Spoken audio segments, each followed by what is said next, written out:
ప్రభుత్వం అధికారంలోకి వచ్చిన దాదాపు 3 ఏళ్ల తర్వాత మంత్రివర్గంలో జరుగుతున్న మార్పులు కావడంతో ఆశావాహుల జాబితా చాలానే ఉంది.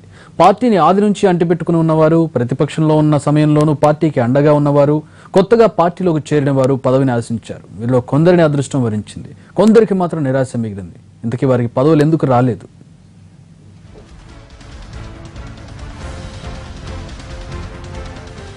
మూడేళ్ల తర్వాత మంత్రివర్గ విస్తరణ, మళ్లీ ఎన్నికల దాకా మార్పు చేర్పులు ఉంటాయో లేదో తెలియని పరిస్థితి.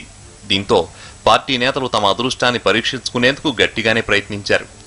జూనియర్ల నుంచి సీనియర్ల వరకు పదవి కోసం చంద్రబాబు చుట్టూ ప్రదక్షిణలు చేశారు. అయినా వీరిలో కొందరికి అవకాశం దక్కింది, కొందరు సీనియర్లకు నిరాశే మిగిలింది.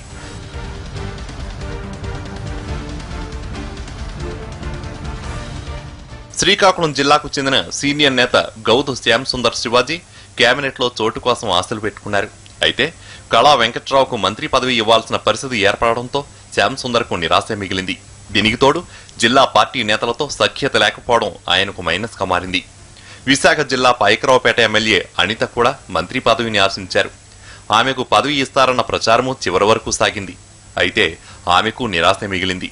మొదటిసారి ఎమ్మెల్యే కావడంతో పాటు కేవలం రోజాను టార్గెట్ చేసినందుకే పదవి ఇచ్చారన్న అపవాదును మూటకట్టుకోవాల్సి వస్తుందన్న భయం కారణంగా ఆమెకు పదవి ఇవ్వలేదు. బాగా యాక్టివ్గా ఉన్న పదవి దూరమైంది.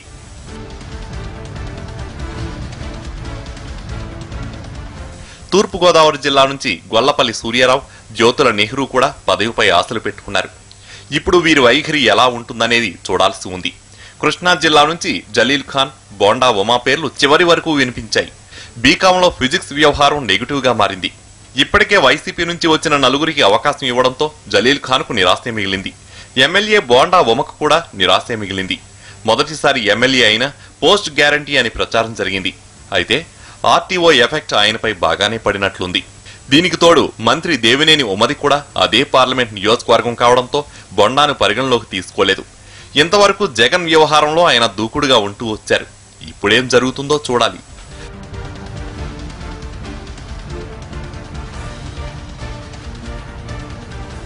గుంటూరు జిల్లాకు చెందిన సీనియర్ ఎమ్మెల్యే ధూళిపాళ్ల నరేంద్ర ఎన్నో ఆశలు పెట్టుకున్నారు.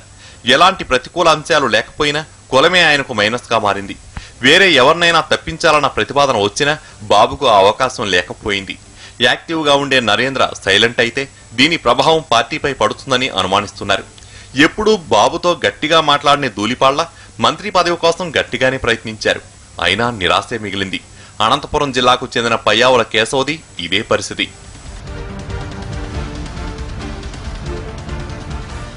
నెల్లూరు నుంచి పేద రవిచంద్ర యాదవ్ కూడా చివరి నిమిషంలో మార్పు చేర్పులు ఉంటాయేమోనని ఆశపడ్డారు. లోకేష్ కు సన్నిహితులు కావడంతో తనకు పదవి గ్యారంటీ అని భావించారు. అయితే సోమిరెడ్డి సీనియర్ కావడం, బీసీలకు మంచి అవకాశాలు ఇవ్వడంతో రవిచంద్రకు మొండి చేయి చూపించారు.